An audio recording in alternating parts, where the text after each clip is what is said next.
하도 그 찬양을 들은 지가 오래돼가지고 그냥 부르기만 하지 이제 들은 지 오래되니까 듣지 않으면 정확하게 맞출 수가 없습니다.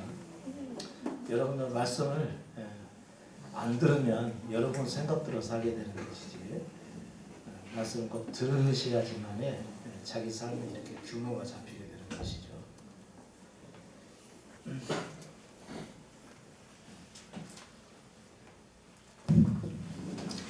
말씀을 안 들으면 자기 생각대로 살게 됩니다. 정상적으로 말씀을 듣고 이렇게 사시게 되면 그 말씀 안에 자기 자신이 맞춰지게 되거든요.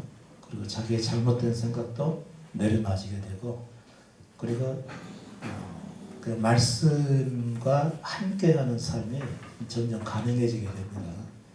근데 말씀을 안 듣게 되잖아요. 그러게 되면 자기 위주의 신앙생활을 하게 되는 것이죠. 그래서 제가 여러분에게 우리 그 블로그나 카페의 글을 안 그러면 이제 SNS에 올리는 그 글들을 여러분께서 보시는데 그 글을 보실 때는 여러분은 생활 가운데서 보시는 거거든요. 그러니까 자신이 몰랐던 부분이 하나 탁 튀어나오게 되면 그것은 조금 관심 있게 봐지는데 그렇지 않은 다른 부분에 대해서는 미리 판단을 하게 되죠. 대충 이런 내용이었다 하게 되면은 이제 그 글은 그분에게는 전혀 위력을 발휘하지 못하게 되겠죠. 그래서 제가 읽는 것보다는 듣는 것이 굉장히 중요하다고 생각을 합니다. 최근에 어느 분이 말씀을 쭉 이렇게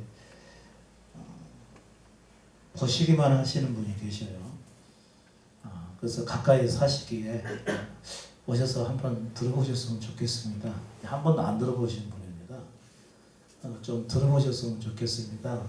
그랬더니 이제 굉장히 어렵죠. 일반 목회하시는 목사님이신데 토요일 날 어디 움직여서 말씀을 들으러 간다는 것 자체는 사실 대단히 어려운 일입니다.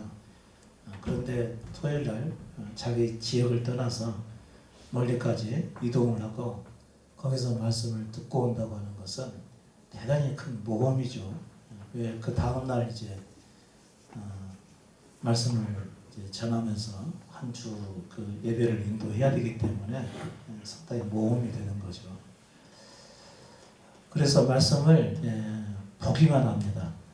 그런데 말씀을 보기만 하게 되면 자기 생각의 틀이 어지간해서는 안 깨지죠.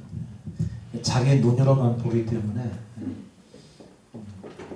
말씀을 자기 눈으로만 이렇게 보기 때문에 자기 사고의 틀이 잘 안 깨집니다.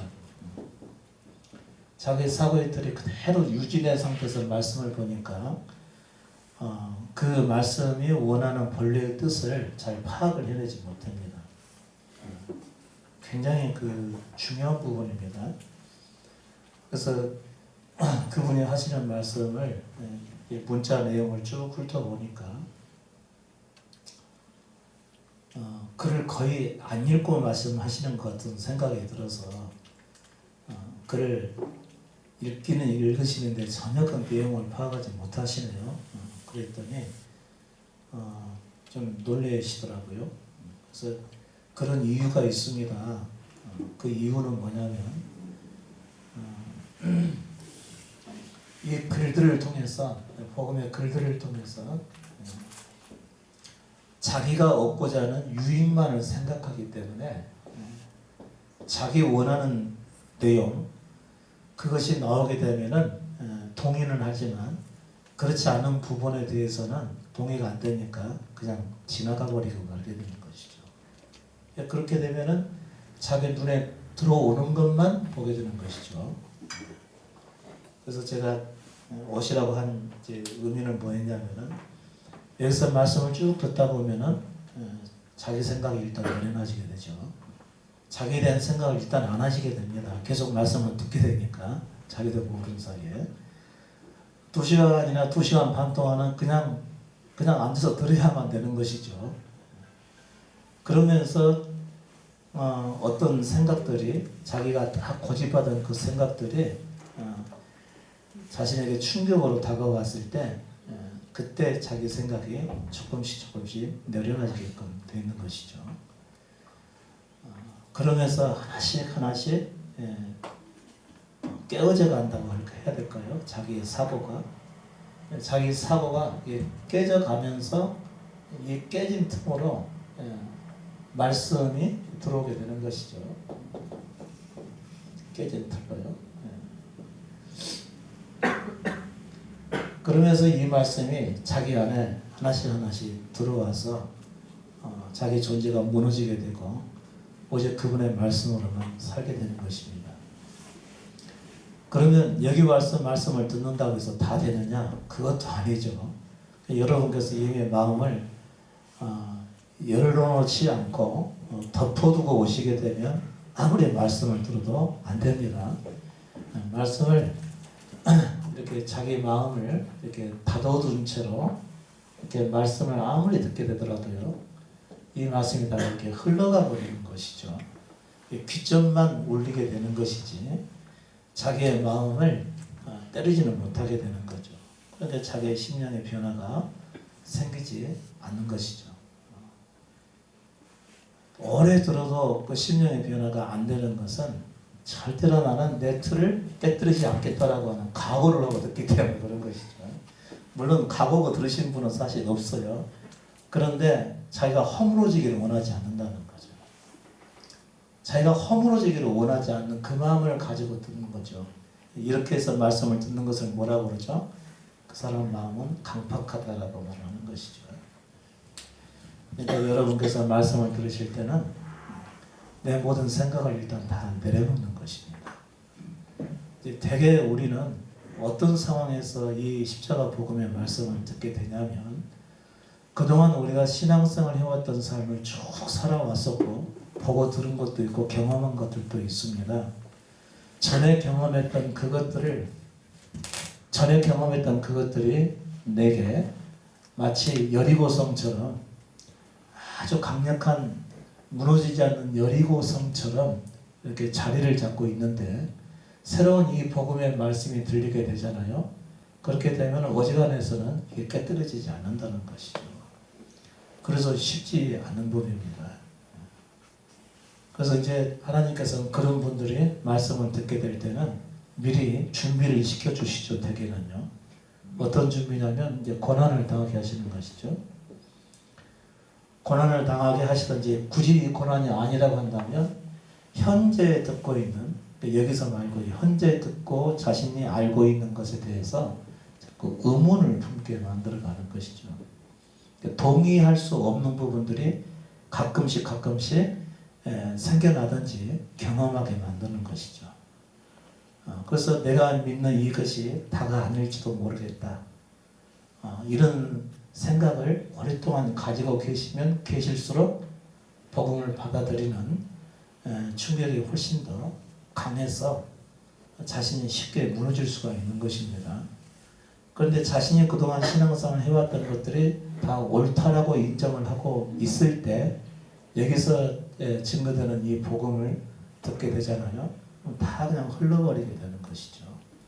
그래서 여러분에게 필요한 것은 낮아진 마음인데 그 낮아진 마음도 본인이 어떻게 갖고 싶다고 해서 가질 수가 있겠습니까?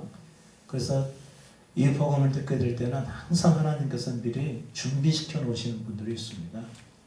그 준비시켜 놓은 사람들은 마음이 상당히 약해져 있는 사람들이죠. 마음이 약해져 있는 사람들. 그래서 이사야 43장에 있는 예언의 말씀을 듣게 되면 무슨 말씀이 나온가요?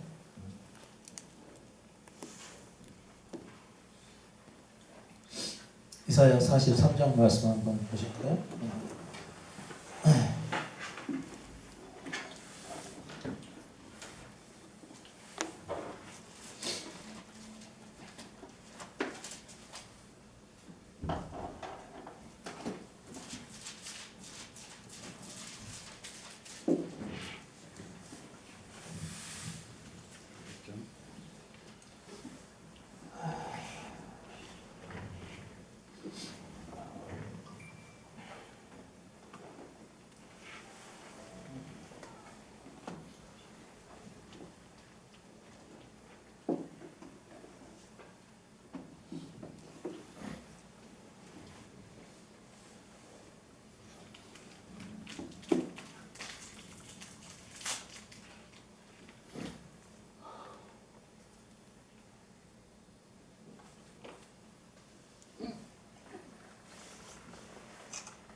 42장을 제가 보고 있습니다.